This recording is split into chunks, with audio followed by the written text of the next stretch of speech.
Taste the Daily. புரட்சித் தலைவர் எம்ஜிஆரின் 37ஆம் ஆண்டு நினைவு தினத்தையொட்டி தமிழகத்தின் பல்வேறு மாவட்டங்களில் அதிமுகவினர் புரட்சித் தலைவரின் திருவுருவப் படத்திற்கு மாலை அணிவித்து மரியாதை செலுத்தினர். கன்னியாகுமரி மாவட்டம் தக்கலை சந்திப்பில் உள்ள புரட்சித் தலைவர் எம்ஜிஆரின் திருவுருவ சிலைக்கு மேற்கு மாவட்ட அதிமுக சார்பில் மாலை அணிவிக்கும் நிகழ்வு நடைபெற்றது.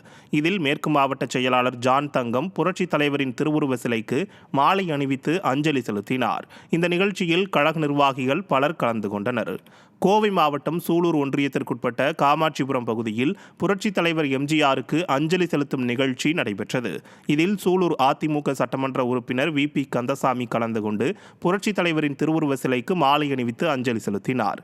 பின்னர் 2026ஆம் ஆண்டு சட்டமன்ற தேர்தலில் எடப்பாடி பழனிசாமி தலைமையிலான ஆட்சியை அமைக்க உறுதிமொழி ஏற்கப்பட்டது.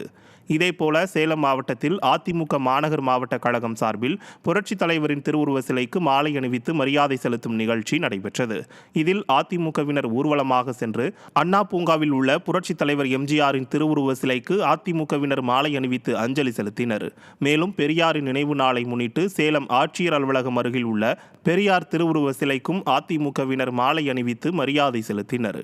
இதேபோல புதுச்சேரி மாநில அதிமுக சார்பில் உப்பளம் தலைமை அலுவலகம் மற்றும் புதிய பேருந்து நிலையம் உள்ளிட்ட பகுதிகளில் உள்ள புரட்சித் தலைவரின் திருவுருவ சிலைக்கு புதுச்சேரி அதிமுக மாநில செயலாளர் அன்பழகன் மாலை அணிவித்து அஞ்சலி செலுத்தினார். பின்னர் தந்தை பெரியாரின் நினைவு நாளையொட்டி காமராஜர் சாலையில் உள்ள தந்தை பெரியாரின் திருவுருவ சிலைக்கு புதுச்சேரி அதிமுக மாநில செயலாளர் அன்பழகன் மாலை அணிவித்து மரியாதை செலுத்தினார். இந்நிகழ்ச்சியில் முன்னாள் சட்டமன்ற உறுப்பினர்கள் பாஸ்கர், ராஜாராமன் உள்ளிட்ட கழக நிர்வாகிகள் பலர் கலந்து கொண்டனர்.